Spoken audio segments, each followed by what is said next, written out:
Hello and welcome to I Can't Believe It's Not the Mouse, the podcast all about animation. I'm your host, Octaviano, and today we're talking about a recent Netflix animated feature. Though, funny enough, this was originally supposed to be a Disney animated feature. There's a whole story there, but we'll get to it. Of course, if you're in the animation community, you probably already figured it out. I'm talking about Nimona. Hey, before we get this video started, I just want to say thank you for coming on, and if you enjoyed this video, like it, comment below for whatever reason you have, whether it's a question or you just want to give a shout out or just whatever. And if you've been watching a few of my videos, why haven't you subscribed yet? I mean, I'm sure some of you already have, but if you haven't, please consider subscribing. It won't hurt. It will get you more of my content. And if you really want to see some more stuff, ring that bell. Again, thank you for coming on, and I hope you enjoyed the video. So, quick backstory for those of you who are not aware. Nimona started off as an animated feature that was going to be made by Blue Sky. Blue Sky, of course, being the animation studio that Fox usually pushed out their animated features through. Up until Disney bought off Fox, they acquired Blue Sky, and while a couple of movies, well, actually more like just one movie hit after they were officially bought off, and by that point, Blue Sky's fate was pretty much sealed. I don't know if they would have survived if Spies in Disguise had been a much bigger hit. I don't know if there was never any plans to keep them around. But what I do know is that they had one more movie getting ready to be made, and that movie was Nimona. Now, there's been different stories about why this thing got canned. The most obvious thing would be that Blue Sky was shut down, so they couldn't finish it. But there was a lot of work that was done on this already, to the point that it was pretty much ready to just be animated. But apparently, this is according to anonymous Blue Sky workers, so who knows how true it is. I don't think there's anyone who's officially stepped forward. If there is, feel free to mention that. But as far as I know, it's just all anonymous sources saying that Disney didn't like the fact that the movie was a little too, to put it plainly, gay. Because, just to go even further into it, Nimona is based on a series of comics. I don't know if it's ongoing or if it's already finished. I really don't know. I'm not into the Nimona comic, and this movie does kind of make me want to check that out. But for the purposes of this, I'll just keep it as I don't know, especially because I honestly don't know and I haven't looked into it. But apparently there was a lot of stuff that dealt with, like, issues of like gay characters, the lead is non-binary, just a whole bunch of other stuff that Disney was just not cool with, supposedly. As a result, they decided to just shut this down. And of course there's some questions about that, just because last year Disney did release an animated feature with a gay lead, which is Strange World. But as far as I know, that seems to be the biggest reason, at least, again, according to anonymous sources. I can kind of believe it. People, of course, change their minds, and studios will change their minds on these things. And let's not pretend that Strange World had the best marketing. I mean, there was marketing for it. I'm not going to pretend that I didn't see any ads, nor am I going to pretend that they didn't advertise it anywhere, because I saw it on buses, I saw it in front of multiple movies that I had seen. So there was marketing there. It's just that it wasn't the best marketing. Like, it was very plain. So it does kind of feel like, to an extent, they were sending this movie out to die. So even if they did make a movie that had a gay lead, I do still question whether or not they're really fully supporting that stuff. I won't say they don't, just because, they've shown their signs and whatnot, but, it is questionable whether or not they'd go all in on it, especially because they'd worry about the financial situation there. But yeah, so Nimona had its gay leads, had its non-binary lead, and apparently that's the big reason why it was shut down. Or it could have just been a casualty of, my hair is a mess. It could have been a casualty of the fact that, you know, they were just shutting down Blue Sky. Regardless of it, I think it's all messed up. I know some people who have used the whole, like, well, it's anonymous sources, you can't really trust it. And the problem there is that, well, even if it is anonymous sources, we don't have anything more concrete other than just the studio, it was shut down, which feels a little weird, especially because it's like, well, why didn't they let them finish if they were already pretty far along? They could have just let them finish that and just be like, okay, after that, that's it. Because, I mean, as far as I know, they still allowed them to finish up, like, you know, like the scratch shorts that they made. Granted, of course, those would be easier to handle, but still, it's just like, why not just let them finish? I don't know. And again, even without that information, it's like, that's still messed up. I mean, either way, you're trying to say, like, oh, well, you know, they were shut down for a reason, so it's okay. You know, they were shut down because they needed to save some money or whatever. And I think that's all just lame. Because I have seen a few people who are pretty much trying to be like, well, you know, you can't be too hard on Disney over this. Or at least getting mad at people who are openly mocking Disney for dumping this movie. And look, I think that some of that is kind of petty. I understand if, you know, they're, you know, crapping on some good movies, or just crapping in general on movies, because of course these are all made with, you know, a lot of hard work and whatnot. But at the same time, I'm like, look, it's petty and it's kind of mean, but at the same time, Disney did shut this down and, you know, fire a lot of people. Yeah, some of them might have been transferred over to Pixar or Disney or whatever, at least as far as I've heard. But at the same time, not everyone was, and it's still a little unfair to anyone who wasn't. So for this scenario, I'm okay if you're crapping on Disney, you know, for doing this. Yeah, again, I think some of it is a little too far, but at the same time, I'm not gonna give it too much flack, because I'm like, I mean, you know, Disney is in the wrong here, so I don't know. I'm not gonna be totally, you know, defending them. You know, sometimes someone has it coming to them. I mean, I again, I'm not saying necessarily that, you know, someone should be, you know, punched in the face or anything like that as a response for their dumb decisions. But in some cases, if your decision is that dumb and you get punched in the face, I mean, I won't approve it, but at the same time, I'm not gonna sit here and, you know, judge the person who threw it, especially if they're the ones who were being wronged. So, just saying. So after all that, eventually Annapurna came in. They finished up the animation, and just to be clear, I don't know how much was changed in between whatever Blue Sky had initially and to this final product. It could be a lot. It could be nothing, as far as I've heard. You know, again, the movie was pretty far along in terms of the story, so it could be just that they just did the animation as they were told. I don't know. What I can't say is that, assuming that this was the product that Blue Sky envisioned before this all shut down, easily their best movie. It's honestly a great, fun time. It's just a beautiful movie. I wish I would have seen it on a big screen, but of course, because it's Netflix, they didn't give it that. And yeah, Netflix kind of sucks too, but at the very least, it's out there, it's being seen. You guys all need to watch this movie if you have not seen it. It's amazing.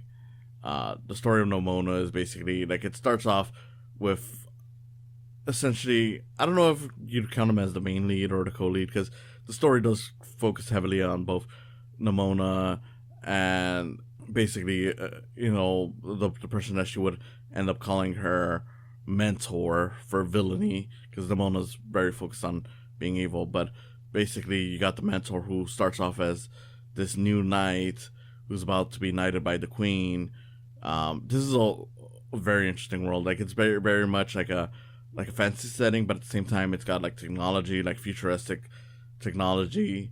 So it's a mashup of like, like Arthurian kind of knighthood stuff with just this future sci-fi world. While he's about to be knighted, the sword that the queen is using to knight him is holding like a laser. Like once he receives the sword back, it just activates and shoots the queen. Of course, he's framed for murder. He tries to escape while everyone is hunting him down.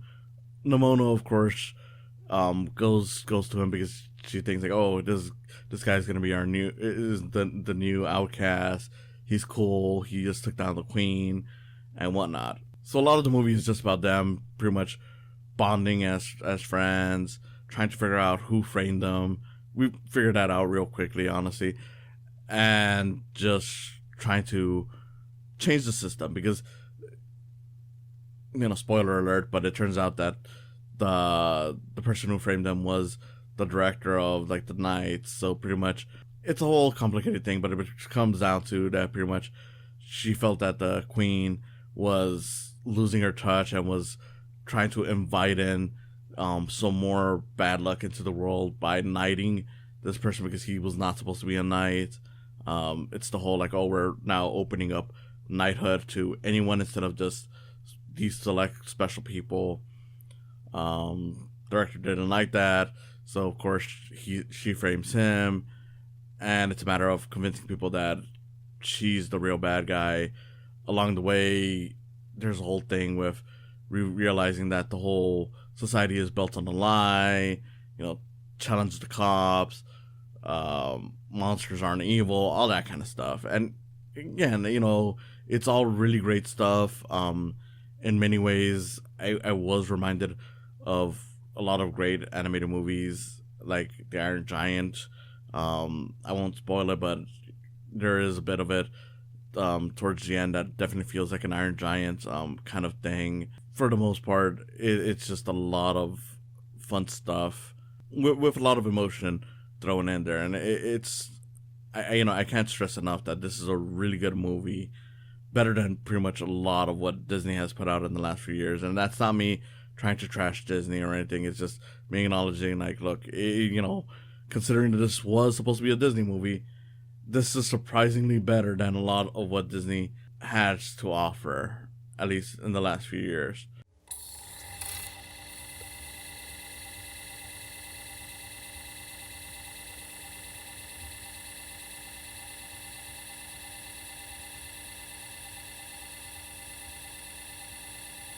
If there is any major downside to this movie, is that aside from being released on Netflix, it's also that it released this year. Because honestly, I could easily see this being a big best animated feature, even a best picture candidate.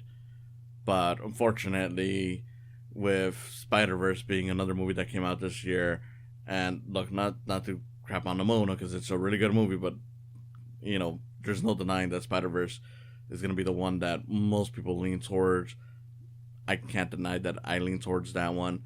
And yeah, that's the one thing that I would say is going to be the big hurdle for this, is that you're going to see a lot of people, I don't want to say that they would be dissing this movie, but they're going to maybe not as acknowledge it as much as they would because, yeah, Spider-Verse is out, so they're going to treat it as like the one true great animated feature of the year.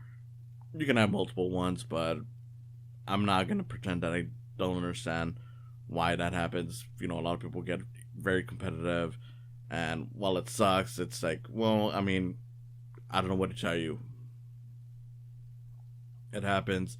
I think that's no excuse for people to ignore this movie, but I understand that as a result, you're going to see more people pushing that, especially when it comes to award season, because it all becomes a big competition. That being said, if there's anything I would like to see this go for come award season, it's for the performances, especially for Chloe Grace Moretz as Nimona. I think it's one of the best performances I've seen in an animated feature in recent memory. I honestly argue that it's the best performance I've seen in an animated feature this year. It's the kind of thing where I'm like, I really wish a lot more award shows would honor voice actors and voice acting performances, because this would be a top-notch one. It's just a great performance all around. You can see, how mischievous she's being, how much emotion she puts into it whenever she needs that, and it's all just really great stuff. It's the kind of thing where I'm like, we really do need that already, and it's a shame that more studios aren't pushing for a best voice acting performance award. And yeah, there's no denying that there's some great performances outside of that, like with the other lead character, Ballister, who's played by Riz Ahmed. It's, there's a lot of fun stuff there. At first I was kind of iffy on it, just because I was like, okay, this guy sounds like he lacks confidence and whatnot, and not realizing that was supposed to be his character. I was just like, okay, I can see what he's doing, but I don't know. But as it went along, I'm like, okay, this is a really good one. He gets, of course, outshined by his, let's say, mentee, but again, Chloe Grace Moretz as Nimona, best performance I've seen from an animated feature this year. I don't know what else to say on that. It's just incredible, and it's to the point where it's like, yeah, this is a good argument for the whole, oh, don't get celebrity voice actors, which is kind of weird to even say with her, just because I know one of her earliest performances was on one of the preschool Winnie the Pooh shows. So, it's not like she's never done this before, and it's not like she didn't do it for a good while. But again, big name, and people have issues with big names. This is definitely an argument showing like, yeah, there are some really great big names on there. You also get some good performances outside of that, though. You get like Eugene Lee Yang as pretty much Ballister's like love interest, and he's like the guy who's hunting Ballister down, so there's a lot of drama right there. And to me personally, even though this was the character that I was kind of worried that I would get the most annoyed of, they kept on giving him funny lines, and that was Beck Bennett's Knight character, who just every single time he's on screen, he's always saying something funny, something stupid, but I don't know, it worked for me. I honestly was worried at first that he was gonna get tiresome real quick, but it just kept on working, and it was just like, yeah, this is great stuff. Essentially, he's doing the same voice that he's done for like Launchpad, if you ever saw the DuckTales remake. But it does really work in this character role, and it's just a really fun performance. And then of course there's the animation, which I know some people have said that it looks unfinished at times, and it could be a result of them just using some animation from Blue Sky. I don't know whether or not they actually did use anything from Blue Sky animation wise, because I have heard that supposedly they did. Well, I will say,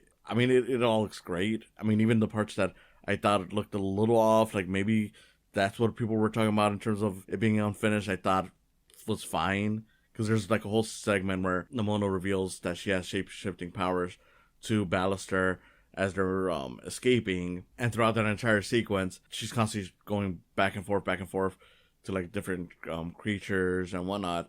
And that's the part where I was like, okay, maybe it's because of the room that some of it looked kind of off, because the whole area is like this very white building, so maybe that's what some people were talking about, and I kind of see it as looking a little off. But again, that might just be because of the location and not because they didn't actually finish the animation. And either way, I thought it was still a cool chase scene. Like the animation just adds to them running around as he's freaking out, and she's confidently showing her off what she is, or what they look. I'm gonna be upfront. I know the character's non-binary. I'm probably gonna refer to Nimona as her most of the time, not out of any kind of disrespect. I know the proper terms are they, them. It's just that I think the movie even acknowledges it as a she, her sometimes. But again, this is not me trying to insult anyone. I do apologize if I do offend you. I'm just trying to say it, and I'm not gonna lie. I'm not gonna pretend. I do have an issue, not so much with non-binary people, but just trying to consistently say they, them, instead of saying she, he, or any of that. And it's not your guys' fault. It's not your fault. It's just really that this stuff is still fairly new to me, and the fact of the matter is that with a lot of society being shitty about it, where, you know, we don't really adjust to new stuff, and it doesn't help that there's a lot of people trying to prevent people from adjusting to that. It can be easy to forget. So if you hear me, you know, saying that, just know I'm not trying to offend anyone, and I am gonna try to, you know, correct myself. But that aside, Nimona just transforming into a bunch of stuff. They're going around as like an ape, a whale, all that stuff. Very fun sequence, and it's very hilarious. And I like that the movie, you know, because at a certain point it starts to feel like, okay, they're gonna play it all straight. Like, I know where this is exactly going, but then it throws some curved balls in there. Like, there's a whole scene where they find proof of, like, oh, okay, you know, we found proof that the director framed Ballister for this murder, so let's go and reveal it to the people. And of course people are getting mad, they're cheering, and you think like, okay, that's the end of the movie, but there's still some time going. So is there gonna be like some desperate act? And it turns out that they find out like, oh, there's this scroll that reveals the truth about Nimona and their origins. So as a result, there's this whole complicated layer. Like, okay, has Nimona been pulling, you know, strings around us to get their own way, or what? It ultimately becomes a whole thing where there's some distrust. And at first I was kind of getting annoyed because I was like, okay, are they really doing the whole friend breakup thing that you often see on animated movies, or really movies in general, for like the third act?